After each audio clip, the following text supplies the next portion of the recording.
Hello guys and welcome back to my channel सिर्फ IAS. प्यारे साथियों, शंकर आईएएस की एनवायरनमेंट की सीरीज़ के 9th एडिशन वाले में आपका बहुत बहुत स्वागत। मैं प्रसन्ना वर्मा आज आपके लिए लेकर आई उसका चैप्टर 10 जिसका नाम है इंडियन बायोडाइवर्सिटी डाइवर्स लैंडस्केप। ये इसका पार्ट 1 है क्योंकि इस चैप्टर को हम 2 पार्ट में आराम से कवर करेंगे। तो आइए शुरू करते हैं, बट चैनल सब्सक्राइब कर लीजिएगा तो अच्छा होगा। साथियों, बहुत ही डिटेल से बड़ी मज़ेदार बातें आपको बताऊंगी। देखिए, देश हमारा ना बहुत ही यूनिक है, आप सभी को पता है। और यहाँ पे जैसे बाकी देशों में देखो, छोटे छोटे देश होते हैं, कहीं पे ओशन अच्छा है तो कहीं पे स्नो गिर रही है तो कहीं पे डेजर्ट बढ़िया है। हमारे यहाँ हर चीज़ है। हमारे यहाँ कमी कोई नहीं है। इतनी मेगा डाइवर्स कंट्री माना जाता है भारत को। तो इतनी ज़बरदस्त हमारे यहाँ बायोडाइवर्सिटी, और कहते हैं भी उस बायोडाइवर्सिटी से रिलेटेड हमारे पास पूर्वजों से आज तक की ट्रेडिशनल नॉलेज कितनी गजब है।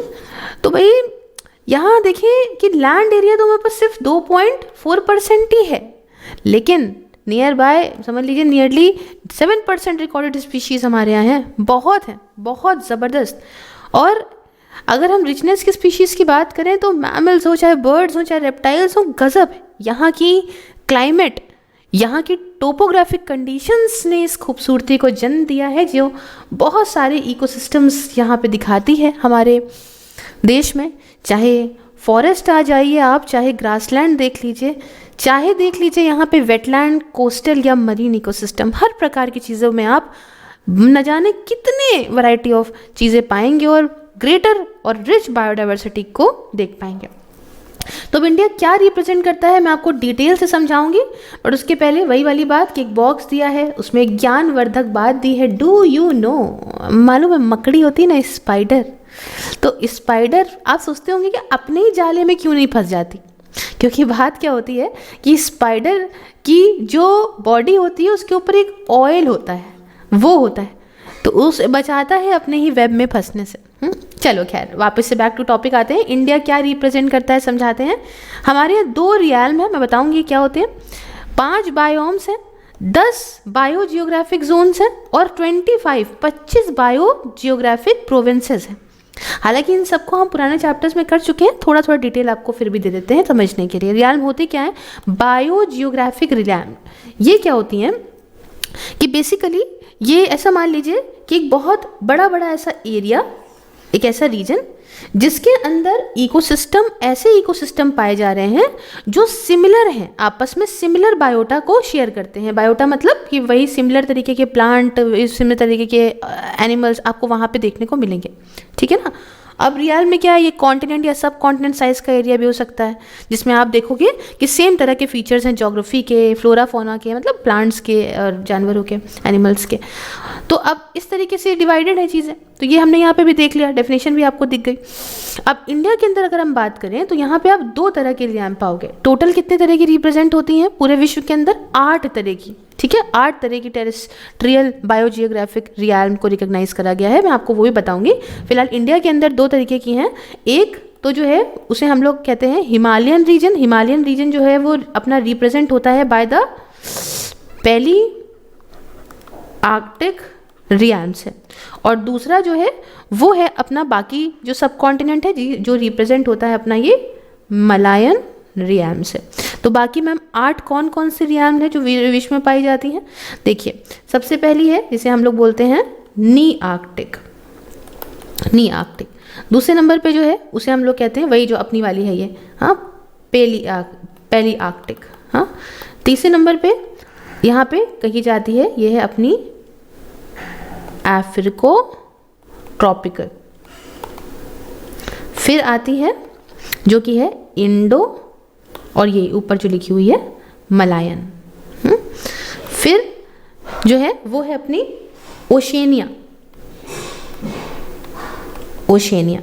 उसके बाद आता है अपना ऑस्ट्रेलियन। ऑस्ट्रेलियन। फिर है यहाँ पे एंटार्क्टिक। क्या चीज़? एंटार्क्टिक।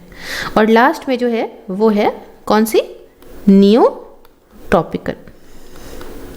तो समझ गए 8 तरह की हैं, जिसमें कि पैलियार्टिक और इंडो मलायन जो है वो अपने यहाँ पाई जाती है। क्लियर हो गई बात कि सेम तरह का क्या शेयर हो रहा है क्या नहीं शेयर हो रहा है। आई होप आपको क्लियर हो गया होगा। नेक्स्ट हम जो बात करेंगे वो बात करने जा रहे हैं भैया बायोम्स इन इंडिया की। सेकंड है 5 तरह के बायोम्स पाए जा रहे हैं इंडिया के अंदर। तो भैया उसको गौर से समझ लीजिए कि क्या भाई मामला ये है कि जो टर्म बायोम है, ये बायोम सब टर्म समझ रहे ना, इसका मतलब क्या होता है? इसका मतलब होता है मेन ग्रुप्स काहे का, प्लांट्स का और काहे का, एनिमल्स का। प्लांट और एनिमल का जो रह रहे हो एक ऐसे एरिया में जहाँ पे सर्टेन तरीके की कुछ क्लाइमेटिक कंडीशंस हो और वहाँ पे वो लोग रह रहे हैं। अब इसके अंदर ये भी होता है कि जिस तरीके से एनिमल्स, वेजिटेशन या सॉइल आपस में इंटरेक्ट करते हैं कि नहीं, अब एक ही जगह पे पूरा इकोसिस्टम बना है भाई, आपस में तो सब के सब इंटरेक्ट करेंगे, तो उस जगह पे कैसे इंटरेक्ट कर रहे हैं ये सब भी बात आती है। अब प्लांट्स हो गए, एनिमल्स हो गए, जो उस एरिया में रह रहे हैं वो वहाँ के इन्वायरमेंट के हिसाब से रहते हैं, तो वहाँ के इन्वायरमेंट को वो अडेप्ट भी करते हैं, ठीक है ना। तो ये सब चीज़ें हैं। अब तो 5 तरह के जो बायोम्स हैं जो है इंडिया के अंदर देखे जाते हैं, उनके बारे में आपको बता दूं। सबसे पहला जो है जिसे हम लोग कहते हैं ट्रॉपिकल ह्यूमिड फॉरेस्ट। मैं लिखती जा रही हूँ, आपको एकदम वैसे लगेगा जैसे क्लासरूम वाला सीन है, तो आप जो है एकदम बरकरार होके पढ़िएगा, ठीक है। ट्रॉपिकल ह्यूमिड फॉरेस्ट इसे बोलेंगे। दूसरे नंबर पे जो है वो कहा जाएगा भैया यहाँ पे ट्रॉपिकल ड्राई, और आपके मन में आने लगा होगा डेसिडुअस फॉरेस्ट, ठीक है, जिसमें मॉनसून फॉरेस्ट भी इंक्लूड होते हैं। तीसरे नंबर पे ये हम लोग बोलते हैं भैया वार्म डेजर्ट्स भी तो है अपने यहाँ, वार्म डेजर्ट्स, या एक और चीज़ क्या, सेमी डेजर्ट्स। डेजर्ट्स वाला दोनों हिस्सा कवर कर लिया। फिर फोर्थ क्या हो गया, ये हो गया भैया कॉनिफेरस। कौन से, कॉनिफेरस फॉरेस्ट। फिर आया लास्ट में कौन सा, एल्पाइन मीडोज।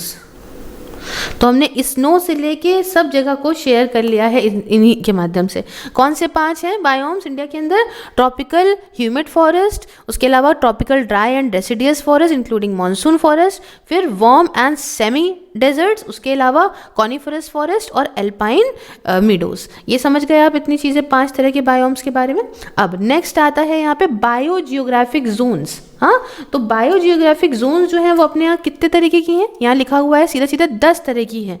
आप गौर से समझिएगा, बहुत इंटरेस्टिंग है और बहुत मज़ा आएगा आपको। तो 10 तरह की बायोजियोग्राफिक जोन्स हैं, लेकिन उसके पहले समझिए कि जो बायोजियोग्राफी है, बायोजियोग्राफी, ठीक है, ये किससे डील करती है? ये डील करती है कि भैया वहाँ का जो जियोग्राफिकल डिस्ट्रीब्यूशन है उसमें कितने प्लांट्स हैं, किस तरह के एनिमल्स हैं, ये तरीके को डील करती है। तो यहाँ पे इस चीज़ों में 10 बायोजियोग्राफिक जोन को आप सीधा सीधा भारत के अंदर डिस्टिंग्विश कर सकते हो। मैंने यहाँ मैप डाला है और गौर से समझिएगा इसको, आपको बड़ा मज़ा आएगा। तो सबसे पहला जो ये एरिया है, ठीक है ना, इसमें ये ट्रांस हिमालयास का है।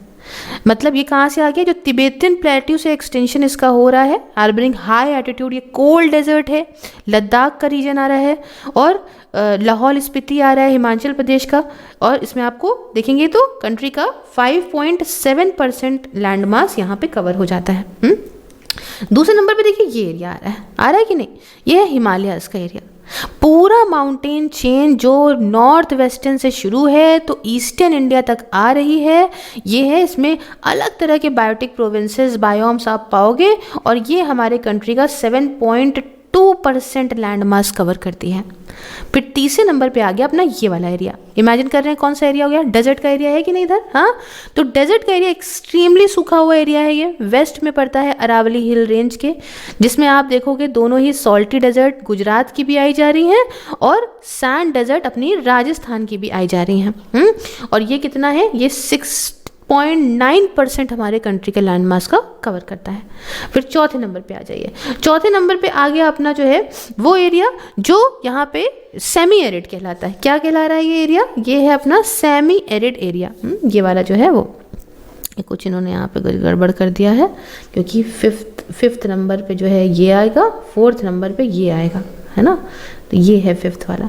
चलो, तो ये आ गया सेमी एरिड एरिया। तो अब ये जोन जो डेजर्ट और डेक्कन प्लेटू के बीच में आ रही है, वो यहाँ पे कहलाएगी, ये जो है वो इसमें आपका अरावली हिल रेंज भी आ रही है। तो ये कंट्री का 15.6% कवर कर रहा है लैंड मास का। फिर 5वें नंबर पे ये वाला एरिया है, ठीक है, ये वाला, ये है वेस्टर्न घाट का एरिया, ठीक है।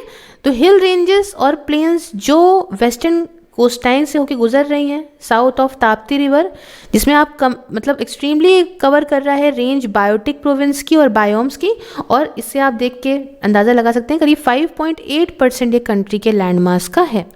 फिर आया ये वाला हिस्सा, ये है अपना डेक्कन पेनिनसुला, लार्जेस्ट जोन है जिसमें ज़्यादातर साउथ भी कवर हो गया है और साउथ सेंट्रल प्लेटू भी है जिसमें डेसिडियस वेजिटेशन आप ज़्यादातर पाओगे। ये 4.3% कंट्री के लैंड मास का कवर करता है। 7th वाला जो आप ये देख सकते हो यहाँ पे एरिया है, इसे हम लोग कहेंगे यहाँ पे गैंजेटिक प्लेन है। ये गंगा रिवर देख रहे हैं, गंगा रिवर सिस्टम से डिफाइन हुई है और ये प्लेन रिलेटिवली एक जैसा होमोजेनियस देखने को मिलेंगी। 11% कंट्री का लैंड मास यहाँ कवर हो रहा है। उसके बाद नॉर्थ ईस्ट इंडिया में आ जाइए, इधर आ जाइए नॉर्थ ईस्ट इंडिया के अंदर। तो यहाँ पे क्या है कि भैया सीधी सीधी बात कि जो प्लेन्स हैं और नॉन हिमालयन हिल रेंजेस हैं नॉर्थ ईस्टर्न इंडिया की, इसमें कुछ बहुत सारी वेजिटेशंस हैं और ये सब है। फिर 9th नंबर पे अगर आप आएंगे तो आप ये देखेंगे कि आइलैंड्स आपको देखने को मिलते हैं जो कि अपने अंडमान एंड निकोबार के हैं, और बे ऑफ बंगाल के अंदर बहुत डाइवर्स बायोम्स आपको यहाँ पे भी मिलने को मिलेंगे। वरना ये वाला ये इन्होंने थोड़ा बहुत उल्टा सीधा करा है, लेकिन इनके पॉइंट समझ जाइएगा। ये अपना 9th वाला हो गया।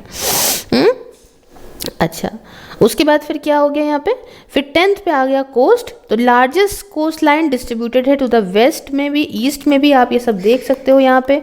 और अलग अलग डिफरेंसेस होने के बीच में है वो लक्षद्वीप आइलैंड जो है वो इंक्लूड करे गए हैं विद द परसेंटेज इंक्लूड करे गए हैं in this with the present area being negligible. तो अभी तो लक्षद्वीप में नहीं, लेकिन बाकी जगहों पे ये है। तो लार्जेस्ट कोस्ट लाइन हमारे देश की है, वैसे ईस्ट तक आप देख सकते हो। तो अब यहाँ पे बायो जियोग्राफी को डिवाइड करा गया है बेसिकली 2 ब्रांचेस में। वो 2 ब्रांचेस कौन सी हैं वो आपको समझाऊं, फिर आपको मैं बायो जियोग्राफिक प्रोविंस की तरफ लेके चलती हूँ। पहली ब्रांच में ये डिवाइड करा गया जिसे हम लोग बोलते हैं साथियों फाइटो जियोग्राफी। क्या बोलते हैं? Phyto geography. मतलब कि क्या क्या होगा? फाइटो मतलब प्लांट जियोग्राफी। ये डील करती है कहाँ से निकले, ओरिजिन कैसे हुआ, डिस्ट्रीब्यूट कैसे हुए, इन्वायरमेंटल इंटर रिलेशनशिप्स आखिरकार है क्या प्लांट्स के बीच में, ये हुआ। और दूसरा जो है वो है अपना, आप समझ गए होंगे जब प्लांट की बात हो रही है तो दूसरी किसकी बात हो गई होगी? जू जियोग्राफी। जू जियोग्राफी किसे डील करती है कि ये कैसे माइग्रेशन या डिस्ट्रीब्यूशन है एनिमल्स का। तो ये 2 तरीके से बायो जियोग्राफी को ब्रांचेस को डिवाइड करा गया है। अब यहाँ आ जाइए, इतना समझ गए आप? अच्छे से लाइक कर दीजिएगा वीडियो को कि बायो जियोग्राफिक जोन हम समझ गए हैं मैम। अब 1 सेकेंड, अब यहाँ पे हम ये समझेंगे कि ये जो अपने पास बायो जियोग्राफिक प्रोविंसेस हैं 25, उनको जानते हैं बहुत अच्छी तरीके से, गौर से समझते चलेगा। तो बायो जियोग्राफिक जो प्रोविंसेस होती हैं ना, ये क्या है? ये एक इकोसिस्टमैटिक या आप कह लो कि ये बायोटिक सब डिवीजन है। किसका? इसी रियान का ही सब डिवीजन है। हाँ, और इंडिया के अंदर ये 25 जोन्स में बायोजियोग्राफिक जोन्स में डिवाइड करा गया है। अब थोड़ा सा और डिटेल समझिए कि बायोजियोग्राफिक क्लासिफिकेशन जो इंडिया में करी गई थी वो करी गई थी रॉजर्स एंड पैनवर के द्वारा 1988 में। इसमें क्या हुआ था कि 10 बायोजियोग्राफिक जोन्स उस समय लाई गई थी इंडिया के अंदर, बाद में खैर इसको 25 में डिवाइड करा गया। ये क्लासिफिकेशन करी गई थी अलग अलग फैक्टर्स को साथियों ध्यान में रखते हुए कि यहाँ का एल्टीट्यूड, मॉइस्चर, वहाँ की टोपोग्राफी, रेनफॉल वगैरह वगैरह अलग अलग फैक्टर्स थे। और बायोजियोग्राफिक जोन्स को यूज़ करा गया था इसी बेसिस। किस लिए यूज़ करा जाता है कि भैया किस तरीके से हमें प्लान करना है, वाइल्ड लाइफ प्रोटेक्शन एरियाज को किस जगह पे कैसे करना है। तो ये है। अब हम 25 की 25 आपको मस्त तरीके से समझाने वाले हैं, तो आपको भी मस्त तरीके से इसको समझनी पड़ेगी। हाँ, देखिए मैं देख लूँ ज़रा एक अपनी स्पेस अगर कुछ खाली हो मस्त सी, तो मैं आपको वहीं समझा दूँ। नहीं, स्पेस तो नहीं है अवेलेबल, चलिए यहीं पे समझा देते हैं। तो प्रोविंसेस जो है 25, अब हम इसको समझाते हैं जोन्स और प्रोविंसेस को। पहले जोन समझा देते हैं, फिर हम आपको प्रोविंसेस। तो बेसिकली जो जोन्स हैं अपने पास में, बायोजियोग्राफिक जो जोन्स हैं अपने पास में वो हैं 10 नॉर्थ में, और वो बायो मतलब बेसिकली जो ये जोन्स हैं, ऐसा मैंने थोड़ा सा वहाँ पे एक कन्फ्यूजन नहीं क्रिएट करना चाहती हूँ। मैं बेसिकली ये बताना चाहती हूँ कि जो 10 हैं ये बायो जियोग्राफिक जोन्स 10 हैं, ठीक है। जोन आपको 10 दिख रही हैं और इनको यहाँ पे ही सब डिवाइड करा गया है 25 बायो जियोग्राफिक प्रोविंसेस में, है ना। ये थोड़ा सा ऊपर नीचे शब्द हो गए हो तो इसको क्लियर कर लीजिएगा। तो एक एक करके समझते हैं कि सबसे पहली जो यहाँ पे जोन है वो अपनी आती है ट्रांस हिमालय की। किसकी आती है? ट्रांस हिमालय की। अब ट्रांस हिमालय की जोन में यहाँ पे आप तीन बायो जियोग्राफिक प्रोविंस को पाओगे। पहली जो पाओगे वो हिमालय लद्दाख माउंटेन्स पाओगे। दूसरी जो पाओगे आप वो हिमालय तिबेतियन प्लेटू पाओगे। और तीसरी जो आप पाओगे वो पाओगे ट्रांस हिमालयन सिक्किम को पाओगे। तो ट्रांस हिमालय के अंदर समझ गए आप तीन, मतलब आप समझ रहे हो जोन 10 है तो एक एक करके 10 जोन बताऊंगी और उसके अंदर सब डिवाइडेड जो ये प्रोविंसेस में है वो भी बताऊंगी। तो पहली जोन समझे आप, ट्रांस हिमालय की जोन है, तीन कौन कौन सी इसके अंदर प्रोविंस आती है वो मैंने बताया। अच्छा, अब दूसरे नंबर पे मैं बताऊंगी आपको द हिमालय। इसके अंदर 4 आएंगी प्रोविंसेस। पहली जो आएगी वो आएगी हिमालयन नॉर्थ वेस्ट हिमालय। दूसरी जो आएगी वो आएगी हिमालय वेस्ट हिमालय। फिर आएगी यहाँ पे हिमालय सेंट्रल हिमालय। और चौथी जो आएगी वो आएगी अपनी हिमालय ईस्ट हिमालय। ठीक, चलो तीसरी जो आएगी, तीसरे को समझते हैं, द इंडियन डेजर्ट। अब इंडियन डेजर्ट के अंदर तो आप समझ ही रहे हैं कि 2 ही आएंगी, लगभग कमी होंगी 2। एक तो अपनी थार आ गई और एक हो गई जो है कच्छ डेजर्ट। चलो चौथे नंबर पे क्या आएगा? चौथे नंबर पे हम समझेंगे यहाँ पे सेमी एरिड एरिया जो है अपना, सेमी एरिड। इसमें क्या क्या है? एक तो हो गया semi arid area Punjab plains का और एक हो गया अपना गुजरात राजपुताना का। ठीक, चलो 5th नंबर पे आ गए अपने कौन से? वेस्टर्न घाट्स। वेस्टर्न घाट्स, अब वेस्टर्न घाट्स में क्या है? एक तो हो गए वेस्टर्न घाट्स मालाबार प्लेन्स के और एक हो गए वेस्टर्न घाट्स माउंटेन। फिर 6th जो अपनी जोन है वो जोन है अपनी डेक्कन पेनिनसुला।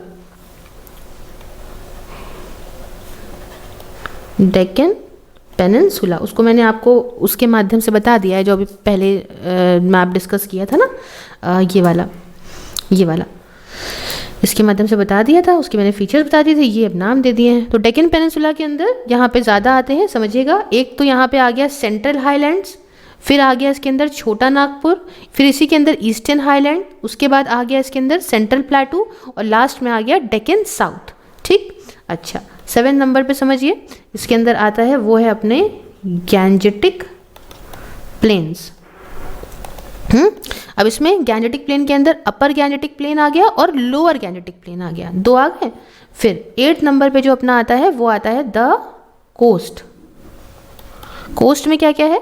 एक तो कोस्ट हो गया वेस्ट कोस्ट, फिर ईस्ट कोस्ट, फिर लक्षद्वीप, तो ये हो गए। अच्छा 9th नंबर पे हम यहाँ समझेंगे वो आएगा अपना नॉर्थ ईस्ट इंडिया।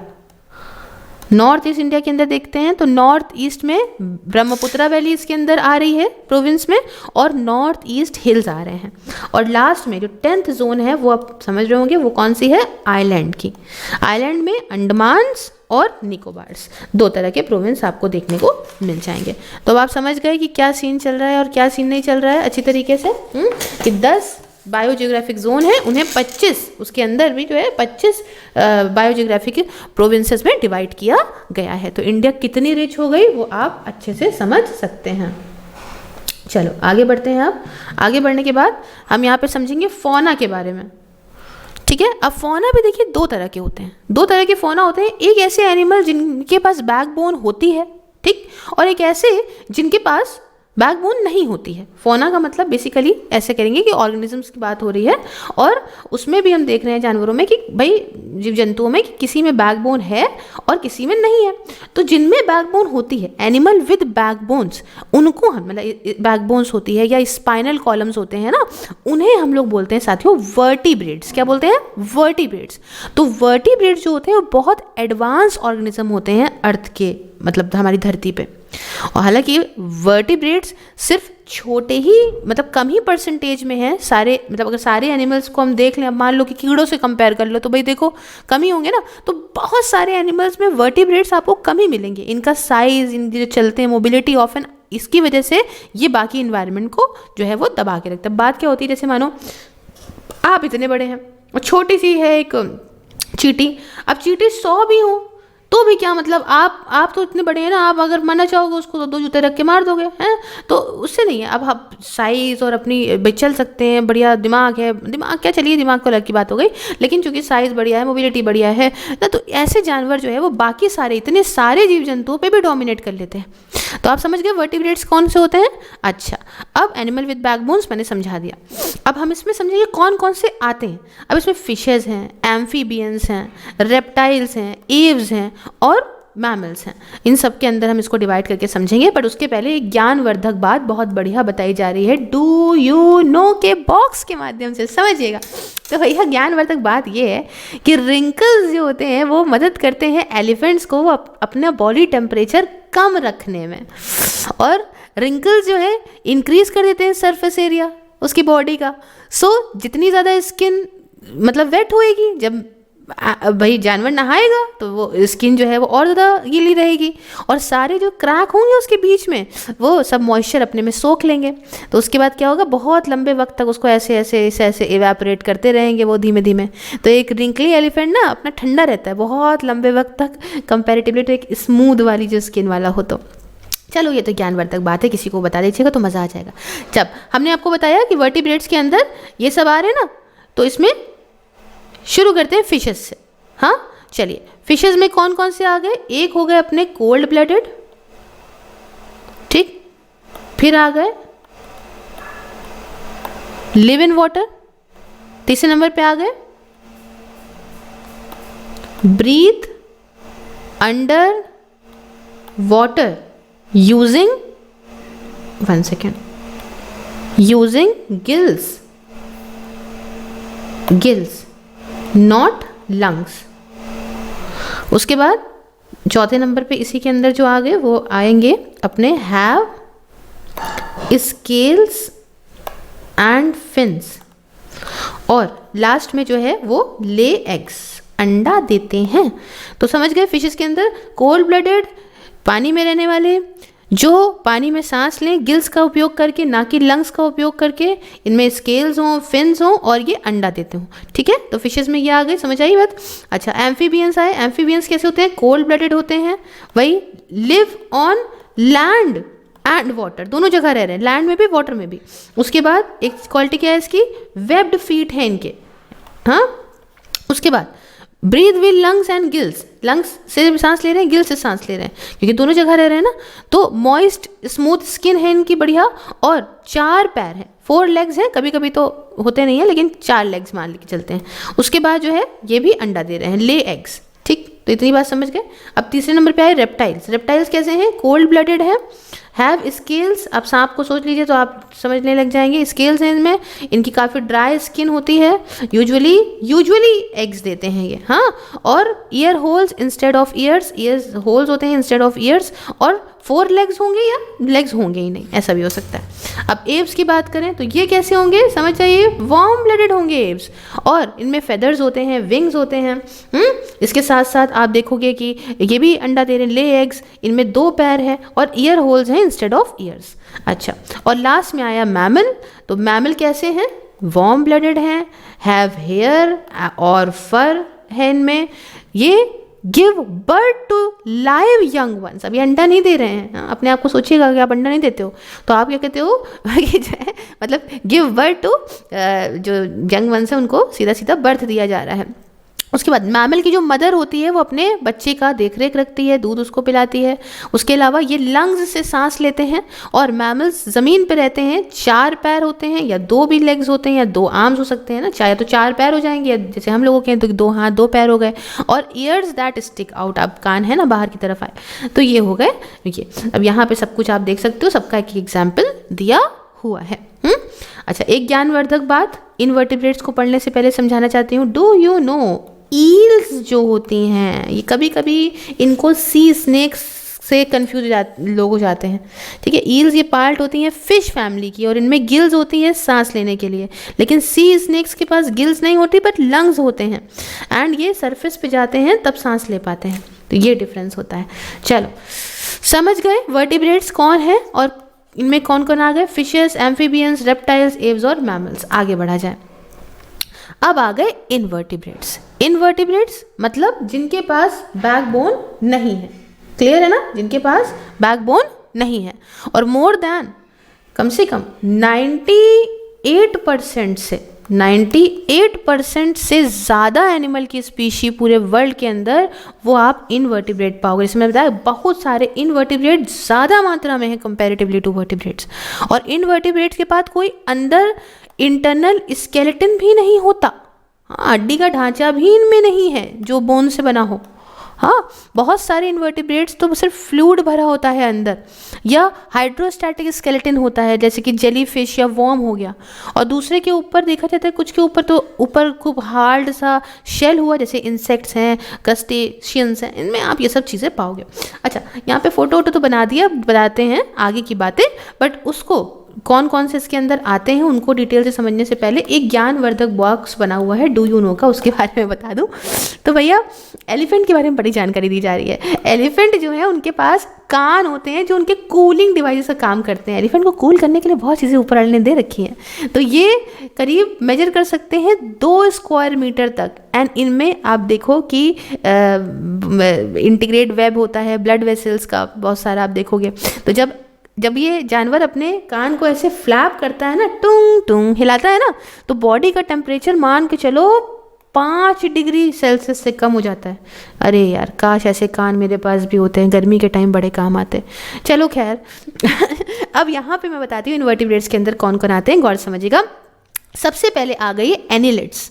एनिलिड्स जो होते हैं ना, इनकी जो बॉडी होती है वो डिवाइड होती है 2 सेगमेंट में, है ना, 2 सेगमेंट में डिवाइड होती है, और ये बहुत ही वेल डेवलप्ड इंटरनल ऑर्गन्स इसके अंदर होती है, बढ़िया से डेवलप्ड इंटरनल ऑर्गन्स होती हैं।